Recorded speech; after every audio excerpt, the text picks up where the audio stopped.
A lot of you have been wondering if the A's are a serious franchise. Maybe, maybe not. I don't think I'm personally in a position to weigh in on that, but I can tell you one thing. We're a serious podcast, and it's time to get serious about the A's.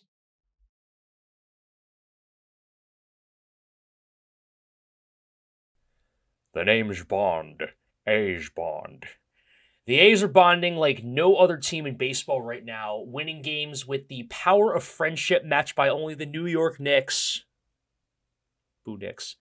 The Funny Ball is a podcast about friendship and bonding, and I don't know if you've been keeping up with the news, general public, but the Oakland A's are good at baseball, and there are other teams in the bottom half of the league that are worse than the A's in baseball. Like the A's are, dare I say, middle of the pack or better in baseball. They are just a couple games under 500 as of this recording. They are currently 15 and 17. They're third in the AL West.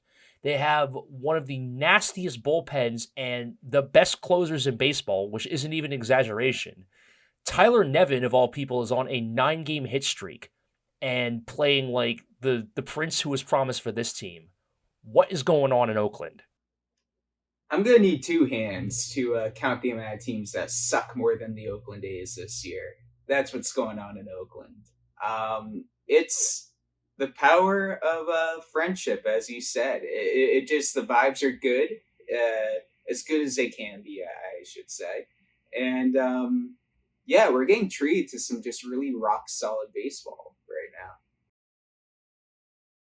Baseball is like fun to watch in Oakland again, even if there are no fans in the stands and people are protesting the team because of all of their drama off the diamond. On the diamond, it's been fun and it's been really cool. None of the A's actual problems and plagues have been fixed and treated this year. But we might as well like see some error-free games and close wins while they're at it. That's my take. It's been good TV. I'm just really happy about it, and I think that the guys are just having a great time right now. It's fun to see how they're lifting each other up, and they're frustrating teams. This is like the definition of a scrappy young team that is just gonna ruin someone's Saturday. Like a playoff team's Saturday or weekend. They're just gonna, have the A's rain in their little parade. The fact that there's so many Yankees fans and Orioles fans that like are like questioning their own team based on what the A's did to them recently. It's fun. It's good, and they shouldn't be because the A's, I think, instead of other teams being worse than their fans think they are, I think the A's are a lot better than people think they are.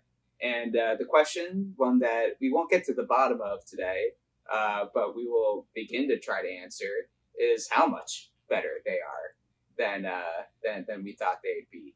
And I'm still not sure. I mean, there's some guys, and we'll get into it. Some guys playing with better than we would expect them to, and maybe there are some numbers that would say that they should not be playing this well. But then there are guys that I would like to believe can continue what they're doing. So I'm excited to get into it. Yeah, I think it's a great transition for our stars and lumps of coal for this episode. So, as we said before, we're a bad news first podcast, so we're always, always, always, always bet your bottom dollar. Three certainties in life: death, taxes, and starting with the bad news first and funny ball. Starting with one lump of coal, which I'm gonna give, and I'm gonna have a bit of a different spin to this, but I'm gonna give it to Lawrence Butler. Lawbutt has finally been seeing some time as a leadoff hitter in this lineup. So Kotze's been toying around with it, and Butler's been a mainstay at the top of the lineup, which has been great to see, considering where he started. We kind of knocked him a little bit. He hasn't really delivered at the plate a ton. He hasn't seen a whole lot of success. His defense has still been really solid, and I think that's why he's been really tough to move off of that spot in right field. So I did a little bit deeper of a dive into his hitting. What I thought was really interesting was that his expected batting average and on base percentage is significantly higher than his batting average and on base percentage that you see in the box score. I forget the exact percentile that it's at, but it's all in the red. And, like every time you open up Baseball Savant, you see red. That's exciting. Just for those of you who aren't totally familiar with Baseball Savant, I'm going to go out on a limb here. I'm going to make a bold prediction. Please. And you heard it here first. We're on the cusp of a law butt breakout. Woo. So this is like the roller coaster is like about to start ticking up. I think I'm gonna go out and say that. So one lump of coal I'm gonna sprinkle on there for law butt, but it's really a lump of coal that's gonna start the fire that's gonna be the law butt breakout in 2024. I like that. I like that the Cole's gonna start the fire a little bit. Yeah, that's all good stuff. I agree defensively. He's been just rock solid out there. He could play center if he had to. And yeah, I thought for a while earlier on that he was having a lot better at bats than the numbers were showing. And I was like happy in the moment, and still am to an extent, to see him at the top half of the lineup, leadoff spot a lot. So yeah, I'm hopeful that the bat comes around, but defense has been good, and I'd like to share your optimism in Lava, so I will. Hype train's back on, man, and Lava it's coal Hype Train powered. back. It's coal power. One lump of coal powered. I'll go ahead with my 1 star, unless you have anything else on the glorious Go right ahead. Lava. Yeah, go for it. All right, so this is a lot. All right, I've got a lot to get through here. My 1 star is going to Mitch Spence, and Mitch Spence might be the 3rd time we've said his name on this podcast. So for those who don't know, probably most of you do know, Mitch Spence has been rock solid for us in the bullpen this year. Has been in a long relief role, seeing 2-3 innings at a time. But his stats in the last 2 series: 6 innings pitched, 4 strikeouts, only allowed 1 hit and 1 walk, and faced 20 batters total. So crunch those numbers, pretty good. And just like looking a bit deeper into what he's doing, the slider and the curveball that he throws are nasty. And looking at the curveball more specifically, he only throws it to lefties. So he has thrown it 31 times to lefties and only 5 times to righties, kind of his out pitch to lefties. And he's thrown it 65 less times total than his slider and 71 less times total than his cutter, just to say he doesn't throw the curveball too often, especially compared to his other pitches. And riddle me this, Will. All right. How does Spence have 8 strikeouts with his cutter and slider combined, but he has 8 strikeouts with his curveball alone? All right. A pitch he throws maybe 20% of the time, even less, he has half of his total strikeouts with it. And I was like, oh, all right, I guess I'm not deep enough. I got to dig a little bit deeper here and see what the hype about this curveball is. What's this curveball all about? So I looked. The curveball has a .071 batting average and a .071 slug and a 55% whiff percentage, which means that batters are swinging and missing more than 50% of the time that they see the curveball.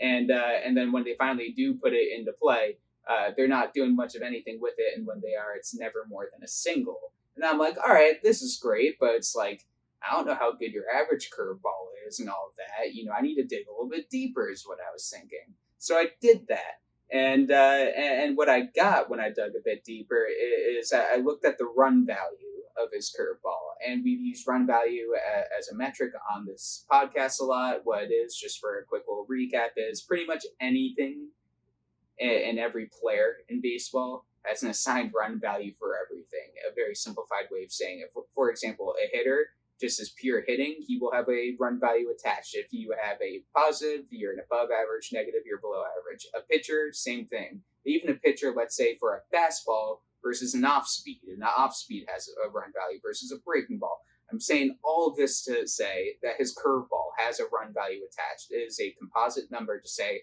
how good the curveball is. And it's the best that we can do of just saying, just simply, how good is it? And his run value for his curveball is 4.3. The next highest run value for any curveball across baseball, and let me say 4.3 per 100 innings pitched. So just essentially to level out starters and relievers, it's all kind of on the same scale. So he's got a 4.3 run value for his curveball. The next highest run value per 100 innings for any curveball is 3.3, and that's Reed Detmer's a starter with the Angels. So his curveball is a full run in this scale better than any other curveball in baseball. That was a lot of numbers. It was a bit, took a while to get here. I probably didn't get here on the easiest and best path. But I said all of that to say that Spence's curveball is nails. And the next time you watch Mitch take the mound, watch out for that curveball against lefties and watch out for it with 2 strikes, because that seems to be where he's throwing it, just given the fact that he throws it so rarely but strikes so many guys out with it. And a little thing. Didn't know that Mitch Spence had the best curveball in baseball, did you? No, I didn't. So I'm glad I riddled you that. Thank you for riddling me that. So anyway, like I said, probably could have gotten there in half as many words, but we got there. Mitch Spence. The takeaway is the takeaway is that Mitch Spence has the best curveball in baseball. You got that takeaway? Yeah, that is a takeaway that I got from that. So consider this riddle solved. Riddled?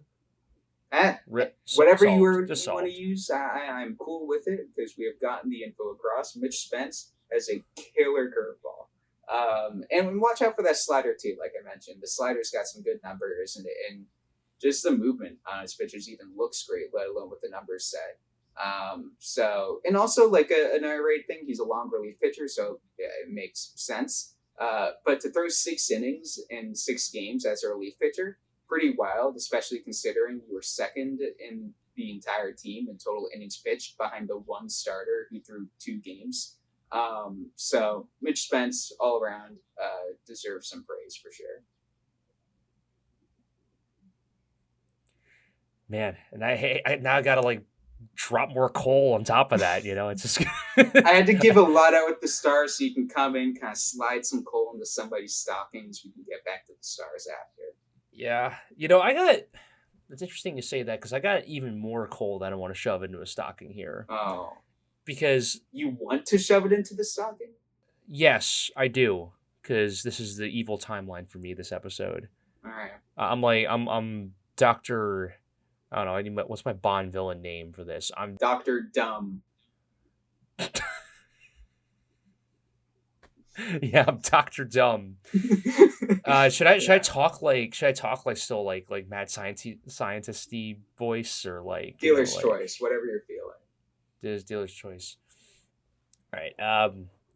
Hello, yes, my name is Dr. Dumb, and I'm really stupid because I want to rain on your A's parade with another lump of coal. I got half. The guy that. Keep going. It's great. Oh, keep going. Okay, yeah. The person that I want to bestow my 2 lumps of coal for is I'm going to give another lump of coal. So I'm going to move him a little further down the list. Yes. So I'm not even going to share who my second lump of coal is. What I will say is that in the first game against the Pirates, he passed up a chance to really break the game open, striking out on 3 straight pitches in the bottom of the 6th with bases loaded. That's how bad he was. He's first percentile in expected weighted on-base average and hard hit percentage. He's first percentile in outs above average.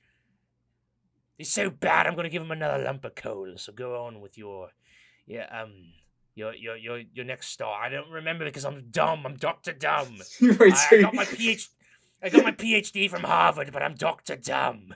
I like this backstory. The lore is great. All right, so are you want me to give my star and then you're gonna do a crazy like 2-3 star or 3 coal thing? Are you gonna? Yeah, well, I got my honorable mentions. I'm gonna do. Okay, but I'll do So all right, so let me get this straight. You're not giving out 2 lumps of coal. No. All right. Hey, whatever Dr. Dumb, whatever's in his plans, I'll let him do it. 2 stars. How dare you question the plans of Dr. Dumb? Hey, I wasn't. I was explicitly saying I wasn't. Richard R. Dumb. I wasn't questioning. You dare your plans, question my methods? No, the good doctor. I would never do that to you. All right, I trust you. I'm gonna let you do your thing. But me, I'm gonna do my thing. I'm gonna give 2 stars to a guy that I was initially gonna give 3 stars. Kind of thought better of it. I think. But definitely deserves at least 2 is Tyler Nevin. He's just racking up these stars like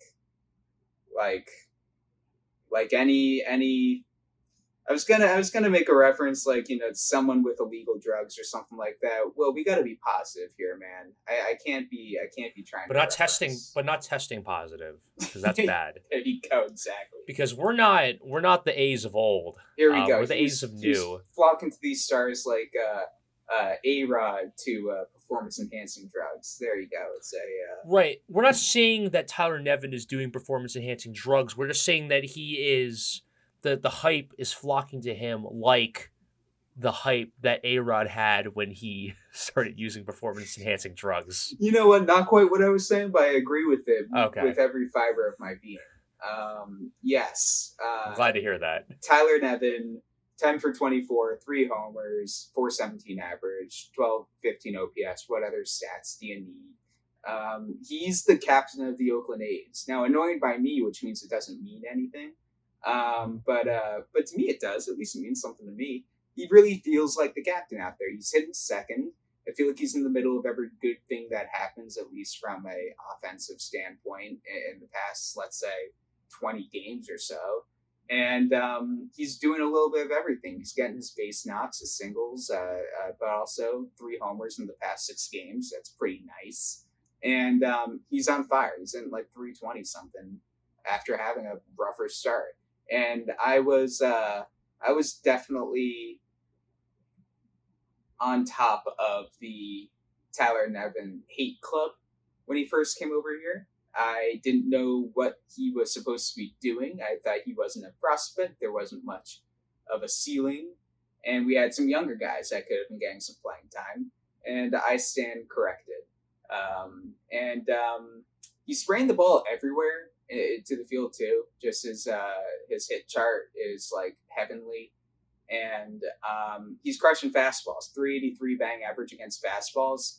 But only a 292 expected batting average against fastballs. So that's like the one thing, the most common pitch you're going to see, and to have that big of a difference in your expected performance versus your actual performance, I am keeping my eye on if maybe that kind of regresses back to the mean. But if it doesn't, and if it doesn't very much, this form of Tyler Nevin could be here to stay for a little while. I also love that Tyler Nevin just came out and said something to the effect of, when this team really heats up, watch out. And he's just really kind of, feeling his oats with that. So I gotta respect that he went out and said that about the team. Captain of the And A's. yeah, he is who else is the captain of the A's? I mean, No one. It's him. He's the captain of the A's. I mean, and this is sorry. No, I had not. I was just stammering here, kind of just waxing poetic on the captain of the A's. Dude, this is the guy that Esther Ruiz got optioned for. That's crazy. And now he's stepping in. I mean, they're acting like two kings can't coexist. They're kind of not right now. They are acting like that. We'll get into that later. But yeah, it's been nice. It's been glorious. And I mean, coming into the year, we didn't really have a single guy in the lineup that we genuinely felt really good about, or at least quite good about it, and felt like they deserved the spot in the lineup they're hitting in. What I mean by that is our 2-hole hitter. We're like, yeah, that's a respectable 2-hole hitter. That's a guy that when the 2-hole comes up, the other team's not happy to face that guy. They're not laughing that that's our 2-hole hitter. And teams that aren't following these and just see the name Tyler Nevin might be laughing at it. But teams that are watching us and teams that have played us know that lineup right now, especially too with the balance and the righty-lefty, that lineup's no joke. No one's excited to face the A's right now. Have to keep couching it, but still pretty good. Absolutely. And like I said, they're a young, scrappy team, and Tyler Nevin is just a young, scrappy dude who, I know we, kind of overuse that term sometimes, but that is sort of conducive to what the A's are this year. It's generally young players who are just finding ways to frustrate teams that, should be sweeping or winning a series here against the A's. Nevin's underratedly young too. How old is he? 26, 27? He's 26. Yeah. Yep. So 26.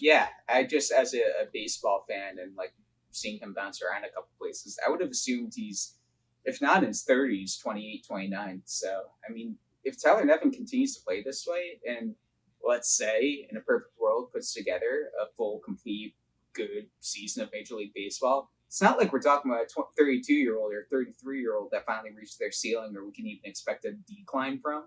Um, like, he's a guy who could build upon something like that and put together several good years in a row for his prime. So there's potentially a actual tenable ceiling with Nevin, and that we didn't think that coming in. He's avenging his father. That's his arc. Yeah, it's a good arc. All right, you want to honorably mention some cats? Yeah, I got three little kitties I want to honorable Right, mention here. So my honorable mentions for lumps of coal. I guess I'll be the straight man here first, but J.P. Sears gets an honorable mention for lumps of coal. He stood tall for the first 4 innings in his most recent start against the Orioles, and then he fell back to earth. And you know what? I like to say that Mark Kotze had a fever that evening, and the only prescription was more J.P. Sears. For a guy pitching in the 7th inning, they had given up, I believe, 6 or 7 runs at that point. The game was pretty much over. And if you take away the 6 or 7 earned runs that J.P. Sears had, he actually had an okay looking outing. It's just, he gave up 6 or 7 runs. right. So I am hopeful. It just stinks a bit. So, I think we'll see. I'm not gonna, it's not enough for me to give him a lump of coal yet, but it just kind of hurts a little bit. That's what JP Sears says to his therapist. If those runs, if you take them away, it's a pretty good start. Sorry, it's yeah. No, a pitcher that I'm gonna lay a little bit of extra coal on is Craig Kimbrell. Ooh. That dude, Craig Kimbrell and blown saves. Just name a better combo than Craig Kimbrell and blown saves. Maybe I was gonna say peanut butter and jelly, but then I thought, no, Craig Kimbrell and blown saves. That's a better combination. Yeah, and while I don't want to take anything away from the A series where they took 2 out of 3 against the Orioles, both of those wins did come off blown Craig Kimbrell saves. Yeah. It's kind of funny with Kimbrell too, that I feel like I'll just see him pop around, I'll see him on a new team nowadays, and he'll blow the save of the game I'm watching, and I'll be like, oh, that looked bad. He lost his zone for a second, or he gave up a couple of hard hit balls, whatever the case is. And then I see him on a new team, and then I see he's making $8 million the next year. Then I see him on a new team, he's making $12 million. Then look at his career stats, and they're pretty good. So I feel like, are we watching him just every time he's imploding out here? Or, I don't know. It's like a Matrix type thing where I feel like every time I watch him pitch, he struggles, but he's still getting paid boku money every year to pitch 1 inning per game. So, go figure. I think he's the closest thing we have to Schrodinger's pitcher. He both is and isn't a good pitcher.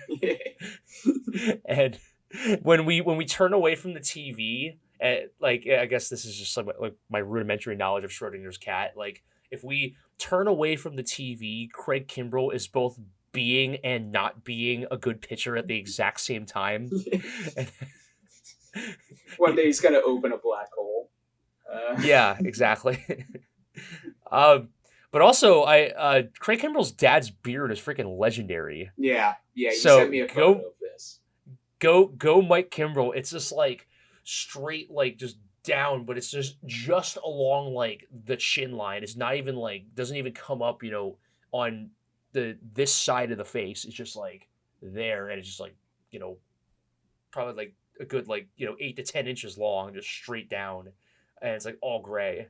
Yeah. It's like Amish country meets punk rock. Yeah, I know. He looks like, right. It's he looks like he owns a farm, he's a dairy farmer, but also he plays in a punk rock band that does covers of what would they do covers of? I don't know. Typo negative. What's that? That's my. It's a band. It's a band. I don't know. I listened to a few of I their just songs when I was a offended kid. so few people right there. Dude, yeah, all the typo negative fans in our audience are just really Exactly. upset at us right now. Yeah, Oh blistering. boy. Um, Yeah. yeah, that's a good one. Trevor's a good guy, I promise. I can vouch. Oh Go shit, Mike Kimbrell, the Alpha Kimbrell. Alpha Kimbrel. He's probably better than his son, and better at music than his son, I'd imagine. And also but also isn't. But also, Because isn't it? Yeah, it runs in like the family. Schrodinger's Kimbrell. There you go. There's a good that could have been a pod title too. Schrodinger's Kimbrell. Yeah, Yeah, if we were like a Craig Kimbrell pod, but we're not, we so should do that alas. little offshoot pod just about the happenings of Craig Kimbrell and his father. Yeah. We should call it They Trying to Be Craig. Or Ooh, I'd listen Trying to Be Craig. once. And I would listen once and then never again. Hey, you don't have to say the implied part out loud. Right. But I do have one more honorable oh, mention I want to give. hit me with it. Just yeah. The Los Angeles Dodgers. Los Dodgers, you lose to Los Serpientes. You have been rendered auraless in losing the Swarm of Bees game in Arizona. I mean, if the beekeeper in Phoenix, Arizona is stealing the show from your $1 billion payroll, you should probably disband your team.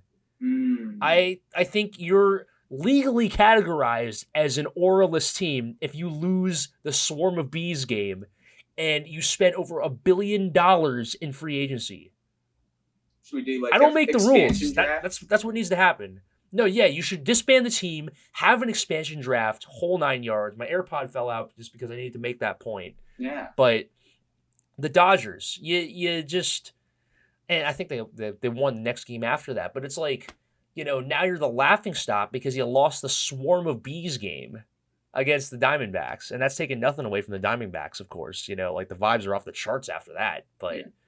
my goodness, I will say that B guy's milking it a little bit.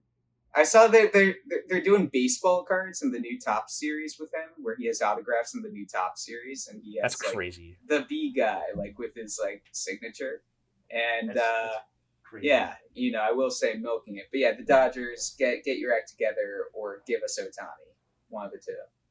Yep. Can you imagine how Oakland. funny that would be? That would.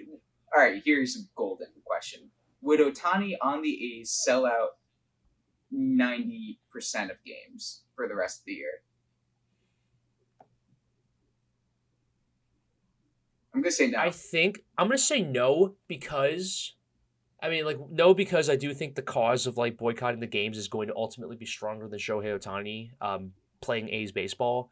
But also, like, I think in order for John Fisher to like actually shell out the money needed for Shohei Otani, like I think that would like he would literally disintegrate like Thanos snap disintegrate if he had to. We're forgetting about money in this hypothetical universe. Okay. John Fisher, he grew, he developed a backbone in this hypothetical world.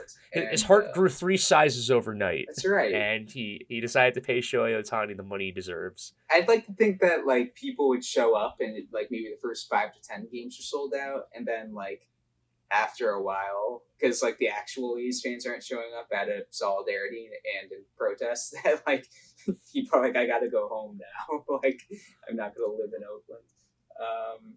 That shows you how things are and where things are. But anyway, that is a good honorable mention for Cole. And next time, why don't you just give him the Cole? Yeah, I think I will. Like next time why hold back? Yeah, exactly. Dodgers, they could use some Cole. But if you are ready for me to, I can get into my honorable mention for stars. Yeah, man. Alrighty. Number 1, I feel bad. I feel bad. Abraham Toro is slashing 533, 588, and 933 in the last 6 games. Which I didn't check. That there can't be many guys doing better than that across baseball. but he didn't start every game in this series, and I'm probably wrong for not giving him a star with those numbers, but hey, I'm the arbiter of stars this week, not Toro. So he's just going to get an honorable mention, but I'm going to keep my eye on him if he continues to keep this up, and I expect him to get every day at bats now moving forward. And if he keeps it up, definitely some stars going his way in the future. And I remember saying on a previous podcast, and I'll say it again, swing's nice. Just looks good there at the plate. So happy about Toro. JJ Bleday, 7 walks in his last 6 games, getting on base 478 over those 6 games, and hit those 2 huge home runs in that one game. That first one was like probably, I would say, the sexiest home run hit by an A this year. I would stand on that. Just very pretty looking home run. And yeah, just like another kind of sample size where like most any other week he would be getting a star, but it was just a really good week for the A's. And then Kyle McCann, we're talking about JJ Bleday's sexy swing. How about the biggest swing of the year to win that game with the 2-run home run? And I would say he's the Mike Napoli of Chris Stewart's, if you know, you know. And I wish he was a bit better defensively so he could have a bit more of a claim to playing time. But it is. I mean, every time he's kind of getting in there, he's usually doing great things at the plate, not behind it, but at the plate. And just credit where credit's due. Biggest swing of the year, and I don't know how close it is either. So power to him. And lastly, Mason Miller for being himself, for just being his dominant self. Not much else to say there. You probably know how well that guy's doing. So those are my honorable mentions. Any like comments? That. Any concerns? No comments or concerns. I think my only thing is just I'm interested to see how Abraham Toro's defense is now that he's probably going to be seeing more time in the field when they are putting Rooker at DH or potentially like Seth Brown at DH. I think I'm interested to see how he holds it down at like second base. I think he's seen mostly seen time at second and third, but I'm interested to see who is kind of holding down the hot corner or second. And yeah. I'm just loading it up online. I want to see what his fielding numbers look like this year, because nothing bad has like stuck out to me. But you may be the first person in history to actually look up like Abraham Toro's fielding stats besides Abraham Toro's like brain trust, the A's brain trust, or like Abraham Toro himself. And I'm doing it proudly. I'm a Toro head, man. Toro Muse. That's like our. Wow. So he is literally at a 0 run value for all positions he's played, third, second, and first, and a 0 overall. When we look at outs above replacement. Yeah, I mean, just purely average, it's saying here at every position, though, which is nice. So nothing's really sticking out there. But yeah, it's a good point. Definitely something to watch for, because it's not like he's a noted excellent defender or anything like that. And they're asking him to do a lot, playing a lot of different positions while staying productive at the plate. So it's a good concern of yours. I also just think it's hilarious that his similar batters to Abraham Toro, 2022 Bobby Witt Jr. Yeah, I mean that checks out. He was bad. That checks out. Man, that's good. Damn. Now you just made me think about how we don't have a player like Bobby Witt Jr. on the A's, and that got me sad. What am I talking about? We have Tyler Nevin. Of course we do. Yeah, we do. Got the captain. Alrighty. Do you wanna do your thing, Doctor? Do you have a whole? Yes, I'm so glad that you asked me back on the pod to dish out my 6 lumps of coal, because I've got two gentlemen who are well deserving of my 3 lumps each. So the first one, the God, it's like gonna shred my voice. Doctor, So yes, you okay? yeah, Richard, we gotta like get you to lay off the cigs here. So the gentleman who's been only starting 2 of the last 6 games at shortstop, I'm going to give 3 lumps of coal to the newly optioned Nick Allen. Oh, too soon. Yeah, Nick Allen too soon, man. He got like when I saw that tweet, it was like the GTA like wasted thing came up. Just seeing that. Yeah. I mean, it was the writing was kind of on the wall. He's just been he's slashed 171, 227, 243 across 27 games. That's including a good start in the very first series against Cleveland. So, I mean, if we take that out, he's been, rough at the plate. And that's like he's never been amazing at the plate, but then, you take a look at his defense, which has been very up and down to start the season. He's bleeding time to Darrell Hernandez, who the A's seem to be getting higher and higher on. Shout out to no offense to Alex Rodriguez and PEDs, but the A's love them some Darrell Hernandez at shortstop, and they've only been playing him like almost every day at this point. And I think with Nick Allen getting optioned, I mean Hernandez seems to have won out the job at shortstop for the time being. Yeah. And the doctor has told me that Ryan Noda was the original 3 lumps king for this episode, but also why is the doctor only now telling you now? Can we get the doctor back on the pod? Yes, of course we can get the doctor. Oh, there he is. Hi, yes, doctor. my name is Richard R. Dumb. Yeah, that's right. And with my degree in applied psychology at Harvard, yes, I'm going to tell you that Ryan Noda has been hitless in his last 28 at bats with a batting average of 128. I think it's also interesting, Doc, because I think we gave him a lot of love last time on the pod for his defense, and then, the youth movement, the good vibes are just sweeping through this team, and it's really just become a what have you done for me lately at the plate. Well, what have you done for me lately to Ryan Noda? Well, J.D. Davis. Yes, the one and only Giants legend J.D. Davis. He's on a rehab assignment. He's coming for your job, Ryan Noda. Also, Tyler Nevin's been the anti-Noda and could be seeing time at first. Maybe they're even going to play Seth Brown if they really want someone at first who's just going to swing and miss all the time anyway. You already got that.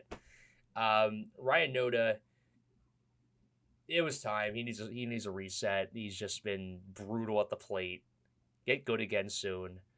I know we put out a post recently on our Funny Ball socials, just commemorating, wishing him well. Memory. Yeah, like this day in history, this day in A's history. Yeah, he's got to find his stuff at the plate, and it's just like he's kind of, running out of chances to like really put it all together. And there's just guys who are just going to be playing at first base now, who probably should be playing there.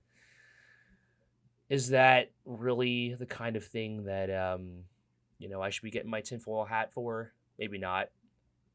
Dr. Richard Dumb might actually be putting on his tinfoil hat. Though. Oh, here it comes.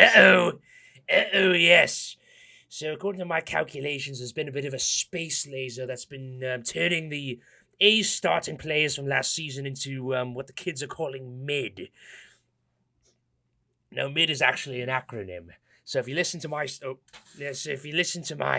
my latest podcast where I dissect the latest children lingo, mid stands for might minors in designation. Yes, minors in designation. And the mid laser is being shot at certain A's players that John Fisher believes that need to be sent down to the minors. So really, this is all one big giant conspiracy by John Fisher, where he's hitting them with a mid laser. He's sending them to the minors, where they're going to be struggling at the plate and maybe occasionally on defense. And they'll be ending up in Las Vegas, where then they will become the face of the new franchise that is rising in Las Vegas. It's really all part of the conspiracy. Yes, and civil war is brewing between California and Nevada. That is how I pronounce Nevada. I learned it at Harvard. Thank you, Richard. We are never going to have you on the podcast again. Yeah, thank you, Dr. Richard Dumb. Richard Dumb. Yeah. Richard Dumb.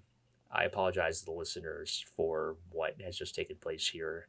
I just don't like that But that guy lies about where he went to school. He's very insecure about that. yeah, I looked him up. He actually just yeah, he made that up. He didn't go to Harvard. Yeah, I didn't need to look it up. I kind of had a feeling. He had me at I went to applied psychology at Harvard. Right, exactly. I knew from then.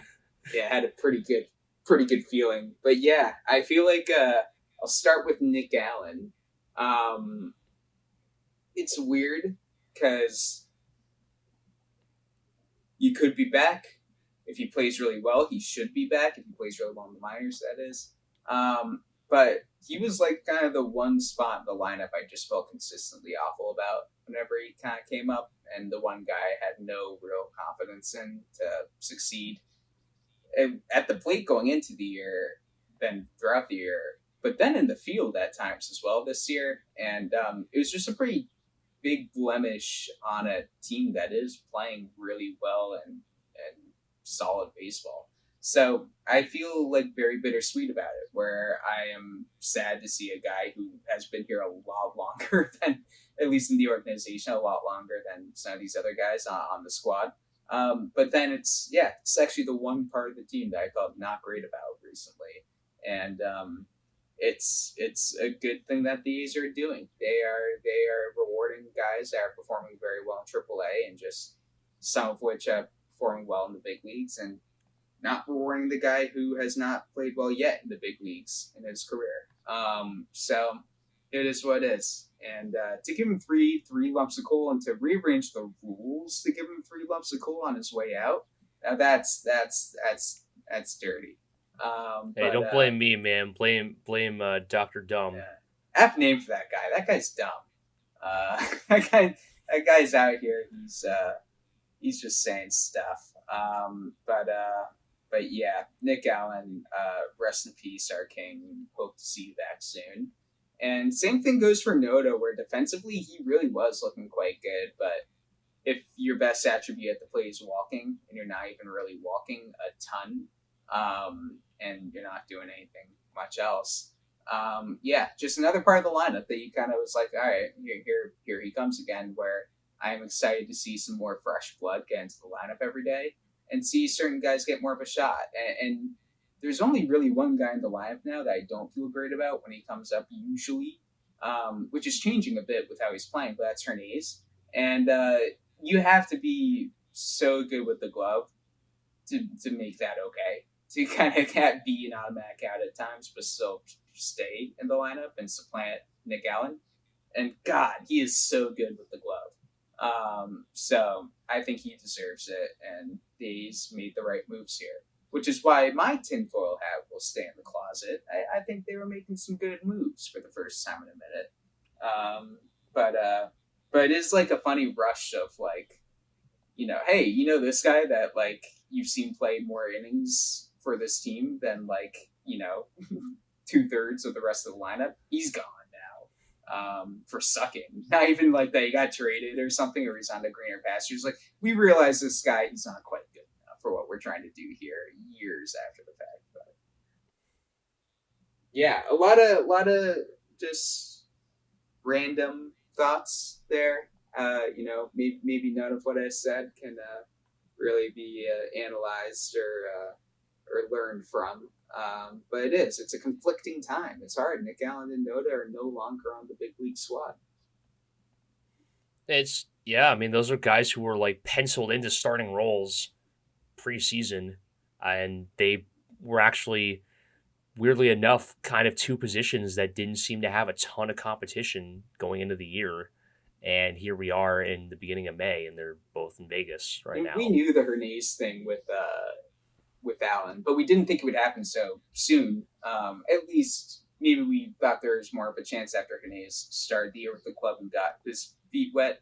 But especially in spring training, with the way Nick Allen was hitting, like I would have put a fair amount of money that Nick Allen would still be the starting shortstop at this point in the year. And the same goes for Noda, where his only real competition was coming from, guys that didn't really even take his spot in hindsight. I mean, J.D. Davis is going to primarily play. I like Nevin at first. I hope it is Davis at third and Nevin at first, because I feel like Nevin's looked a lot better at first. So, but yeah, unexpected coming into the year, but to me it makes sense. So Brett Harris is actually the guy who's going to be making his MLB debut against the Marlins at some point. He slashed 289, 418, 456 with 3 homers and 20 RBIs across 110 plate appearances in Las Vegas. If you look his past few years too, he's been consistently pretty high average, getting enough power in there, and I haven't looked at any defensive stuff. I assume he's all right if he plays 3 different positions in the infield. Yeah, curious to see what we have there. He seems like very much in the Tyler Nevin mold of a hitter, at least what he was doing in AAA. So I'm certainly not going to stand here and try to pretend like I've been doing a ton of research on Brett Harris's defense in AAA, yeah, but so I'm not going to stand up here or sit here and tell you that. we'll see But all together. You will, me, the audience. We're gonna eagerly await his defensive performance here. I think, and I hope he doesn't get too nervous, knowing that the Funny Ball Pod and all listeners are gonna be eagerly awaiting that debut. But hey, it's what comes with the fame of being in Oakland A. the crown is heavy The if you're in Oakland A. crown is heavy. That's so true. But yeah, I that was all good stuff. Happy the aptly named Doctor Dumb could take a swim by and talk about what's on his mind. And yeah, you ready for 3 stars? Yeah, man. Good news last. Good news last. So I have like the least amount of stuff on my 3-star guy. To me, it's just like, yeah, those duh. One, Ross Stripling, the only guy to get 2 starts in this, 6-game sample size, so got a little bit of a leg up there. Or could have hurt him if he had a bad start following his good start, and then it would have, put a bad taste in our mouth. So I'm not gonna tack that against him here and giving him 3 stars. 11.2 innings, 5 strikeouts, 0 walks, 9 hits, 2 runs. But 2 really solid starts from a guy that we literally have no clue what we're getting on a start-to-start basis. And he, as well as Joe Boyle in my head, because I feel like Alex Wood has looked better and quite good even recently at times. And he has more of a track record of recently being a average major league pitcher, where, yeah, with Stripling, with Boyle, I am always keep my eyes on how they're doing. And when you see kind of multiple good starts in a row like this against really good competition, or at least one of which against really good competition, it's something to really look at and to think about. And we've also been dogging him. I think you gotta give due when it's due. Got to give some flowers. He's got a 3.04 ERA at home, which is something interesting. Not a lot of starts yet, only 7, so we'll see if that trends up, continues, doesn't, whatever the case is. But he's allowed 6 earned runs in first innings this year so far, and he's only had 7 first innings in 7 starts. So that's another thing, is he's getting roughed up a little bit to start games, but then settling in only 1 earned run in second innings, in 7 of those so far. And kind of this thing I've been most excited to talk about here about Ross, he's tipping his knuckle curve. He's tipping his knuckle curve. So he only throws it 5.2% of the time. It's only been put into play twice this year, so it's like a pretty small thing. But both times it was put into play, both were base hits, 1 a double. And we're going to throw them up here in post on the screen.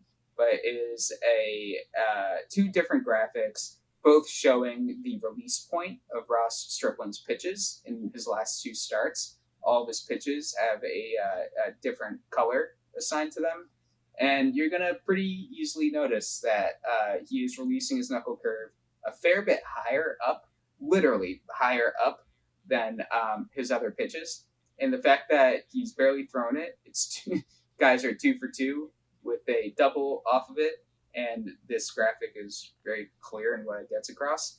I hope he knows this, and I hope that they fix this, or I hope that at least he stops throwing the knuckle curve, period.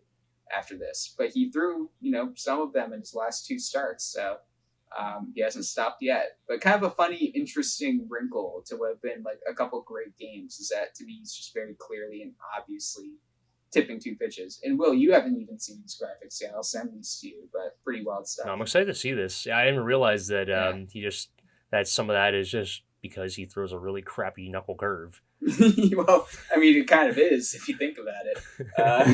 It's so bad that he releases it at a different place in all of his pitches in the air.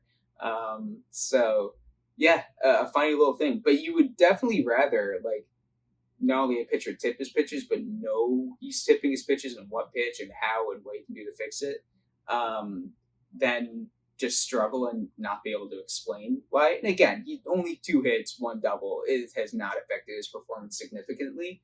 But I bet you he would like that double and single back, if it's as easily controllable as, changing your mechanics. So, yeah, just kind of a fun little interesting thing there. But overall, Ross Stripling has been awesome, deserves some praise, and I'm excited to see if he can keep going a little bit.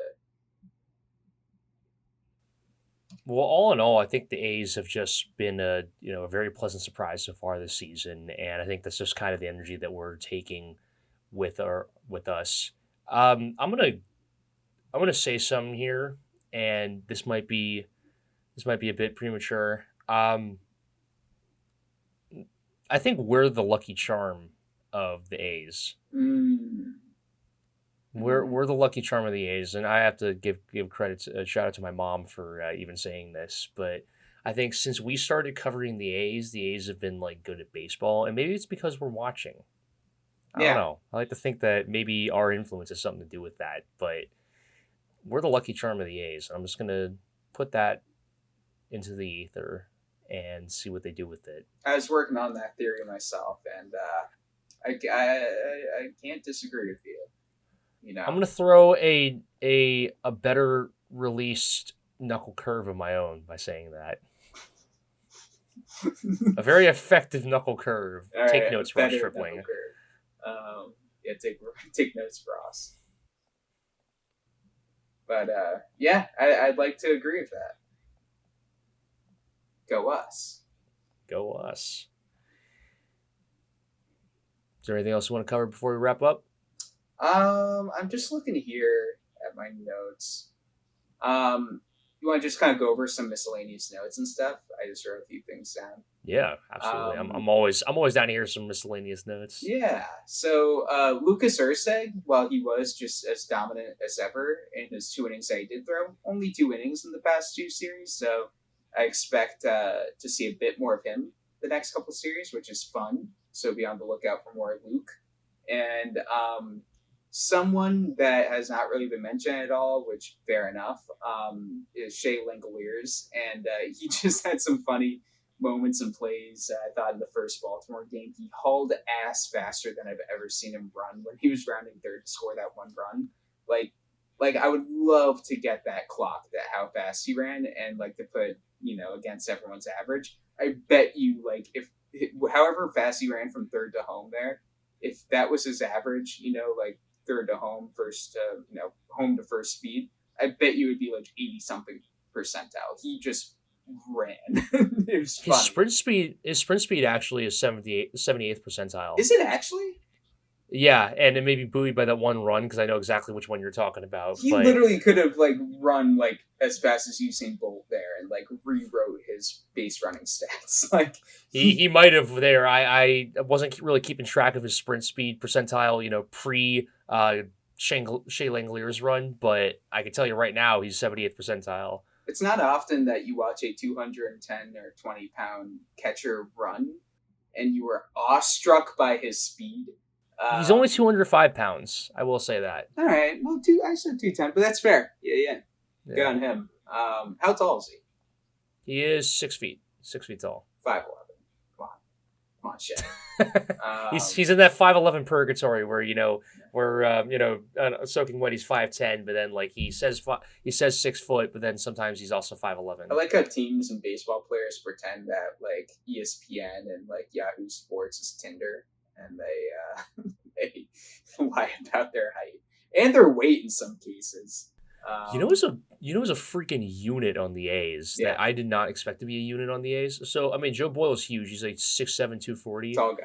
Dude, Kyle Muller is 6'7", 250. Oh yeah, the I never knew that. it stuck out to me a little bit. 250, I never knew. That's pretty big. That's awesome. Doesn't look it. Looks good for No, I mean, you know, um, it's like, you know, when you're that tall, it's like, you know, 250 certainly like doesn't look like, you know, 250 on someone who's like much shorter, but like, yeah, dude, Kyle Muller's an absolute unit. That dude could be like playing, you know, just a little big men's league linebacker. basketball. Men's league basketball. He could That's be. right. Be really good. Starting at, yeah, he should be doing that. What? Well, like in his off time, because Kyle Muller is still like a very good pitcher, and I don't want him out of our bullpen rotation. But Kyle Muller could like easily be going semi-pro in basketball here. I think. Who's to say he hasn't? I mean, we don't know. Dude, Kyle Muller could absolutely bully someone in the paint. Yeah. Oh, sorry. I have another Shea note. Before we move on from Shea, home run against Corbin Burns, and then like a near home run against Corbin Burns' second at bat he had. Yeah, I just wanted to mention that. You know, anytime you take Corbin Burns deep, I think it should be mentioned on the podcast. Yeah, Shea's actually 97th percentile in barrel percentage. Yeah, that checks out. Which, Also, he hit yeah. the literal cover off of the baseball in that second Baltimore game. The literal Yes. cover off, which was great. And then and just one other little thing that like was in my head rent free a little bit was Mountcastle and Adley going back to back over the Baltimore Doom Wall off Sears, and then in the next game going back to back, or if not back to back, near back to back off Blackburn. Like that was so brutal. Just those two. Like it felt like our guys were putting together sometimes like good innings, good little stretches, and then it's like this. You guys come up and it's like, oh, now you're down 4-0. But it's like if you told us if you told the versions of us that recorded the last episode that those two guys were going to go back to back, like just going yard against JP Sears and Paul Blackburn, I think like we would just be devastated. Not just that. Oh yeah, especially with how the game set they were coming off of. But it wasn't even just that. It was over the Doom Wall, like the 430-foot wall. Both of them went over it. That was like insult to injury. Let me see. Oh yeah, Nevin went over the Doom Wall. That was good. That was another thing that of course, the captain got to say, "Hey, we can hit over that fence too." And sorry, forgive my ignorance. Is the Doom Wall the one that in Camden Yards Baltimore. that they? Yeah, it's the one that they extended, right? Yeah. Okay. I'm calling it the Doom Wall. That's my nickname for it. Even Mountcastle like complained about it. Like a member of their team was like, "This sucks." Like this sucks for me. And I appreciate his honesty at the time. And then my last note until we kind of move on to the end of the show is Abraham Toro runs funny. He kind of runs like Tom Cruise a little bit. Like there's a little bit of that to it, but he has that kind of running style where it looks like he's exerting 2 times as much effort as he should be while running, and going half as fast as he could be. And I like to look at it, especially when he's hitting 533 or whatever he's hitting. I think that he should be allowed to run funny. But another thing to kind of look for in the future, especially if he ever gets like caught at the plate or something, and then they show the replay and he's like doing his Mission Impossible or something.